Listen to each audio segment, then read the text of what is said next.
Course নিয়ে একটু কথা বলে নেই। যেহেতু অনেকে বললা যে স্যার অ্যাসেম্বলি ল্যাঙ্গুয়েজ হবে কিনা, হ্যাঁ অ্যাসেম্বলি ল্যাঙ্গুয়েজ হবে।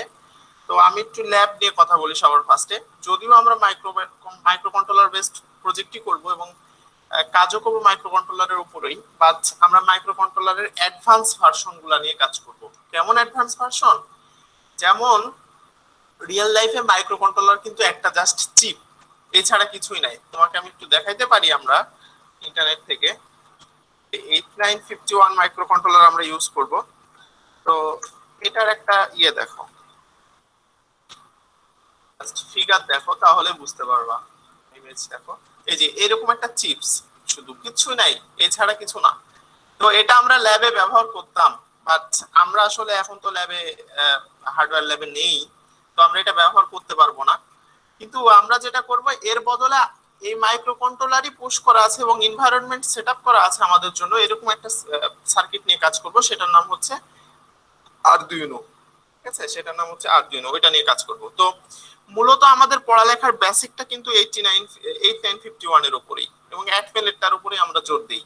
তো এগুলো আমরা ডিটেল দেখবো আস্তে আস্তে, কোনো সমস্যা নাই। তো যেটা হবে এই সাবজেক্টে তোমার হচ্ছে মাইক্রোকন্ট্রোলার সাধারণত মানে সরি, এখানে দুই ভাগে ভাগ করা হচ্ছে কোর্সটাকে। একটা ভাগে বলা হচ্ছে মাইক্রোকন্ট্রোলার, আর একটা ভাগে বলা হচ্ছে এমবেডেড সিস্টেম।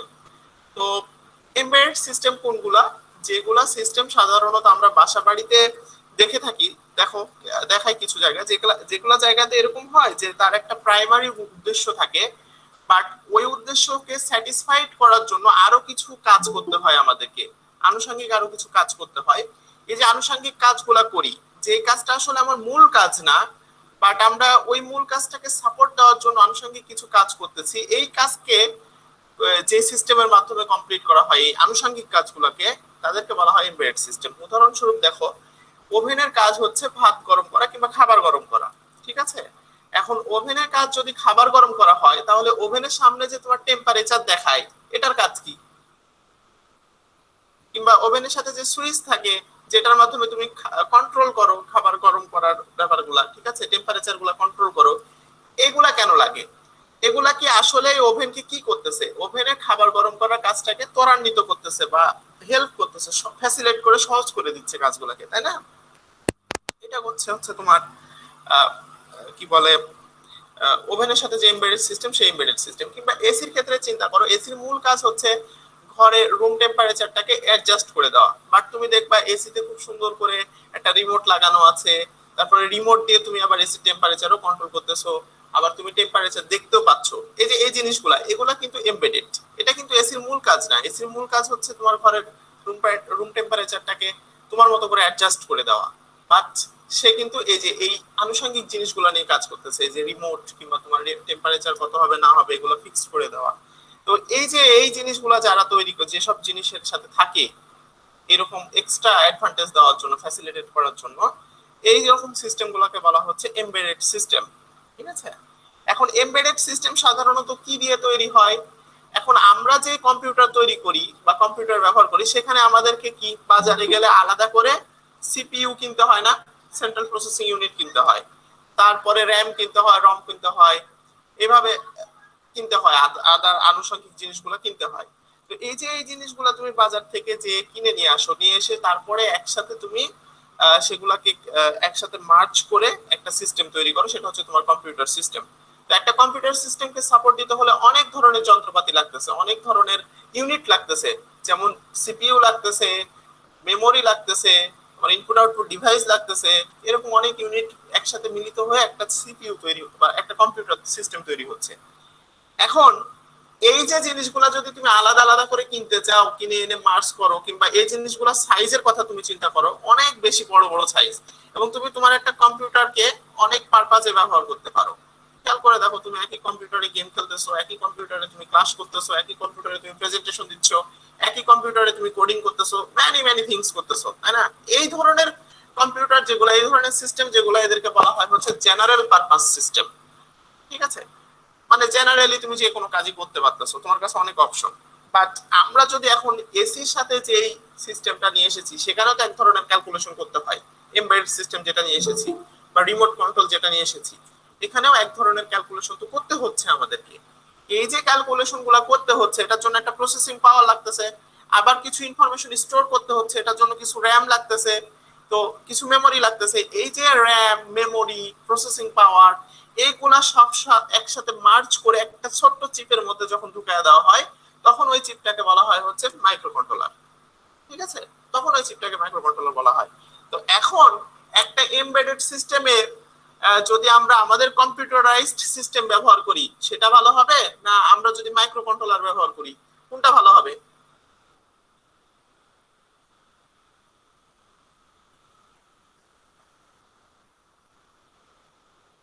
বলো, বুঝতে পারছো আমার কথা? এসির সাথে যে একটা এমবেডেড সিস্টেম ছিল, ধরো যে এমবেডেড সিস্টেমের কাজ শুধু টেম্পারেচার দেখানো, কত ডিগ্রি সেলসিয়াস টেম্পারেচারে এসি এখন রান করতেছে সেই ইনফরমেশনটা দেখাবে। এখন এই ইনফরমেশনটা দেখার জন্য তুমি কি এই টোটাল একটা কম্পিউটার সিস্টেম সেখানে রেখে দিবা? না স্যার, না স্যার, একটা একটা মাইক্রোকন্ট্রোলার রাখবো স্যার এখানে। হ্যাঁ, একটা ছোট চিপ দিয়ে যদি আমার কাজটা হয়ে যায় ওটাই বেটার না? জি ওটাই স্যার। বেটার। তো আমরা এই জায়গাটাতে এখন আমরা ফোকাস করব, এই ল্যাবগুলাতে আমরা ছোট ছোট কাজগুলাতে ফোকাস করার চেষ্টা করব, যে কাজগুলাতে আসলে আমার কম্পিউটেশনাল পাওয়ার হাই লাগে না, মেমোরি বেশি লাগে না। ঠিক আছে, এই ধরনের কাজগুলো যখন আমরা করতে থাকবো তখন আমরা মাইক্রো কন্ট্রোলার বেসড সিস্টেম নিয়ে কাজ করতে হবে। এখন মাইক্রো কন্ট্রোলার বেসড সিস্টেম নিয়ে শুধু পড়ে থাকলে তো আমাদের হচ্ছে না, যদিও কোর্সের স্কোপ ওই জায়গাতেই ছিল, বাট আমাদের এখন যুগটা কি, ফোর্থ ইন্ডাস্ট্রিয়াল রিভলিউশন চলতেছে। তো ফোর্থ ইন্ডাস্ট্রিয়াল রিভলিউশন কিসের উপর চলতেছে জানো? না স্যার, ন্যানো টেকনোলজি স্যার। হ্যাঁ, ন্যানো টেকনোলজি। ন্যানো টেকনোলজির উপর না, আসলে ন্যানো টেকনোলজি অলরেডি প্রায় চলে এসেছে, তাই না? আমাদের মূলত হ্যাঁ ন্যানো টেকনোলজিটাকে ইউজ করা হচ্ছে, ঠিক আছে, ইউটিলাইজ করা হচ্ছে, আইওটির উপর চলে আসছে। যে এই ফোর্থ ইন্ডাস্ট্রিয়াল রিভলিউশন এটা হচ্ছে ইন্টারনেটের সহজলভ্যতার জন্য এখন থিংস গুলা ইন্টারনেট ব্যবহার করতে পারতেছে। আগে মানুষই পারতো না, এখন থিংস, যন্ত্রপাতি মানে জিনিসপত্র যেগুলা এগুলাই এখন ইন্টারনেট ব্যবহার করা শুরু হচ্ছে। এই জিনিসগুলা এখন নিজেরাই ইন্টারনেটের মাধ্যমে নিজেদেরকে কন্ট্রোল করা শিখতেছে।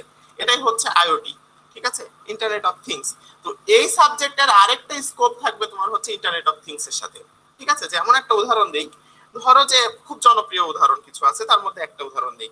ধরো যে তুমি একটা সুন্দর একটা ধরো যে র ম্যাটেরিয়ালস এর তুমি ইয়ে করো, বিশেষ করে ধরো যে ভেজিটেবলস এগুলা নিয়ে ধরো যে তুমি কাজ করো, ডিল করো। তো তোমার ধরো যে আমার বাসা রাজশাহীতে, ধরো যে তোমার রাজশাহী থেকে এই ভেজিটেবলস গুলো ঢাকাতে নিয়ে যেতে হবে, কিংবা ধরো যে রাজশাহী থেকে এই ভেজিটেবলস গুলো ঢাকাতে না দেশের বাইরে তুমি ট্রান্সপোর্ট করবা। যেমন আমাদের এখানকার আলু দেশের বাইরে চলে যায়, পটেটো। তো এই যে এই আলুটা দেশের বাইরে যাবে, যাওয়ার সময় অনেকগুলো মিডিয়া পার হয়ে যাবে। তো আমরা তো এই যে কয়েকদিন আগে কি দেখেছিলাম, এভার গিভেন দেখেছিলাম না, যে সুয়েজ খালে আটকে পড়েছে। জি স্যার। জি স্যার। ওইটা কি ছিল, একটা কি ওরা ওরা কি কার্গো গাড়ি, কার্গো গুলো বহন করে, তাই না? কন্টেইনার বহন করে, কন্টেইনারের মধ্যে তো প্রোডাক্ট থাকে। এখন ধরো একটা কন্টেইনার গুলো তো অনেক উঁচু করে সাজানো থাকে, প্রায় এক একটা জাহাজ তো আমরা যতদূর জানি যে প্রায় 5 থেকে 7 তলা লম্বা হয়, তাই না? 12-10 তলা লম্বা হয়। তো এই যে র্যাকে র্যাকে সাজানো থাকে এই কন্টেইনার গুলা, কোন কন্টেইনারের কি অবস্থা বুঝবা কি করে? কোন কন্টেইনারের পটেটোটা নষ্ট হয়ে যাচ্ছে, কোন কন্টেইনারের টেম্পারেচার হাই হয়ে গেছে, বিশেষ করে ধরো যে খুবই ফ্রিজিং খাবার দাবার ধরো, কিংবা ধরো যে খুবই সেনসিটিভ জিনিস যেগুলো একটু টেম্পারেচারে এদিক ওদিক হলে নষ্ট হয়ে যায়। তো এই জিনিসটা তো আমাদের প্রয়োজন হচ্ছে, এই জন্যই তো তাদেরকে বহন করতে হচ্ছে। এখন এই কন্টেইনারের কোন কন্টেইনারের প্রোডাক্টটার সমস্যা হচ্ছে, কোন কন্টেইনারের টেম্পারেচার বেড়ে গেল, কোনটাতে কমে গেল, এই ইনফরমেশনটা তুমি কি করে পাবা? এটা কি সব কন্টেইনার চেক করা সম্ভব একজন ইঞ্জিনিয়ারের পক্ষে, কিংবা একজন ধরো যে ক্যাপ্টেনের পক্ষে? না স্যার, ওইখানে একটা ডেডিকেটেড স্যার পাই বসাই দিলেই তো কাজ কমপ্লিট স্যার। হ্যাঁ, ওইখানে আমরা এই যে এরকম এমবেডেড সিস্টেম ব্যবহার করব, শুধু ব্যবহার করব না, ওইখান থেকে কি করব, ওই ইনফরমেশনটা আবার পাস করব, তাই না? ওই ইনফরমেশন শুধু ওইখানে রাখবো না যে হ্যাঁ আমার এই অমুক কন্টেইনারে ফায়ার আসছে, ফায়ার হচ্ছে অমুক কন্টেইনারে টেম্পারেচার কমে গেছে, ওটাতে বেড়ে গেছে। এই ইনফরমেশন গুলো আমরা আবার মনিটরে দেখাচ্ছি। তো কি করতেছি, ফায়ার নেটওয়ার্কিং দেখাচ্ছি না? ওই কন্টেইনার থেকে এখানে যদি কোনো আগে যেটা ছিল, আগে ওয়্যারিং এর মাধ্যমে করা হতো এটা, বাট এই যুগে ওয়্যার লাগে না। কেন লাগে না? কারণ আমার ওয়্যারলেস সিস্টেমটা অনেক ভালো, অনেক ইফেক্টিভ ইন্টারনেট সিস্টেমটা। তো আমি যেটা করব, ওই যে ওইখানকার কন্টেইনার সিস্টেমের সাথে ওইখানে একটা ডিভাইস লাগাই দিব, ওই ডিভাইস যে টেম্পারেচার পাবে এই ইনফরমেশন গুলো ধরো ক্যাপ্টেনের কাছে সামনে পাঠিয়ে দিল উইদাউট ওয়্যার, ঠিক আছে, ওয়্যারলেস ভাবে পাঠিয়ে দিল। কিংবা তুমি শুধু ক্যাপ্টেনের কাছে না, তুমি কোম্পানি সিইও বাংলাদেশে বসে আছো, বাংলাদেশ থেকে তুমি ইনফরমেশন দেখতে পাচ্ছ, ও আমার প্রোডাক্টের ওই জায়গায় তো সমস্যা হয়ে গেছে, ঠিক আছে, তুমি ইনফরমেশন গুলো সে অনুযায়ী তুমি তখন ট্যাকেল করতে পারবে ইনফরমেশন গুলোকে, এবং সে অনুযায়ী তুমি ওইখানে একটা স্টেপ নিতে পারবে। এই যে ইনফরমেশনের আদান প্রদান হচ্ছে, ওই কন্টেনারের মধ্যে কোনো মানুষও নাই, কোনো কিছুই নাই, বাট ইনফরমেশনটা ঠিকই ইন্টারনেটের মাধ্যমে তোমার কাছে চলে আসতেছে। তো এই জিনিসটা যে হ্যান্ডেল করতে শিখা, কোন একটা ইনফরমেশন একটা সার্ফেস থেকে নিল, নেওয়ার পরে ওই সার্ফেস থেকে ওই ইনফরমেশনটাকে প্রসেস করে তোমার কাছে করসপন্ডিং অথরিটির কাছে পাঠিয়ে দেওয়া, এই কাজটাই হচ্ছে ইন্টারনেট অফ থিংস এর মূল ফ্যাক্ট, মূল ফোকাসিং এর জায়গা, ঠিক আছে। তো আমাদের এই সাবজেক্টের অ্যাসপেক্ট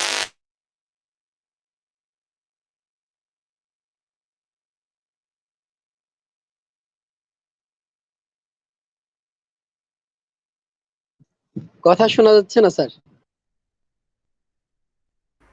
স্যার আবার গ্লিচ হয়েছে, নেট গেছে মনে হয়।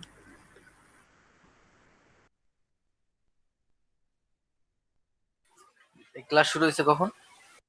এই 5 মিনিট। 5 মিনিট হয়েছে। এরকম ক্লাসের মতো। আচ্ছা, লিঙ্ক মিটিং কি ঘন্টাখানেক আগে আগে ক্লাস ওপেন শুরু করেন? হয়েছে 30। আচ্ছা,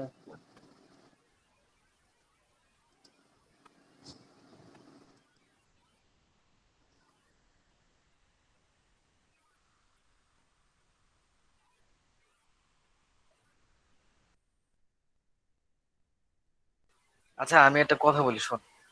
হ্যালো, সবাই শুনতেছস? হ্যাঁ হ্যাঁ। আচ্ছা আমাদের তো আজকের হচ্ছে লাস্ট ক্লাসটা হচ্ছে স্যারের ল্যাবে। তো 1:30টার সময় তো অ্যাজ ইউজুয়াল 1:30টার সময় তো নামাজ থেকে, আর পরে তো ক্লাস নেই। স্যারে যদি ক্লাসটা 2টা থেকে নিতে বলি তাইলে তো কারো সমস্যা আছে, মানে এটা বেটার হয় কজ ওই নামাজ তো তো হচ্ছে। তোর এখন সবার জন্য। রমজানের টাইমে টাইম স্লট দিছে হচ্ছে 1:30টা থেকে 3:30, তাইলে ওটা 2টা থেকে 4টা হইলো। হ্যাঁ 2টা থেকে 4টা করলাম, আর আমরা তো সবাই যার যার বাসায় আছি। তো এটাই। ঢাকা বাদে অন্যান্য যারা মানে ডিস্ট্রিক্ট এলাকায় সব মসজিদে 1:30টায় জামাত। তো দেড়টায় জামাত, হ্যাঁ। এটা একটা মানে প্যারা হয়ে যায় এই সময় ক্লাসটা, মানে অবভিয়াসলি যারা নামাজ পড়তেছে তারা ক্লাস করবে না এই সময়, মানে এই 10-15 মিনিট। তো 2টার সময় শুরু, আমরা যদি সবাই স্যারকে বলি এটা সবার জন্য ভালো হয় আর কি, নাকি? স্যারকে বল, আচ্ছা তাহলে স্যার ভালো আসুক হয়। আগে। আমার কথা শুনতেছস তোরা? আহ ঠিক আছে ঠিক আছে। হ্যাঁ শুনতেছি।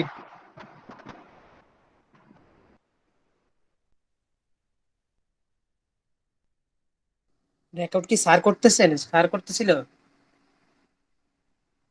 হ্যাঁ স্যার রেকর্ড করছিল। তুইও কর মন চাইলে।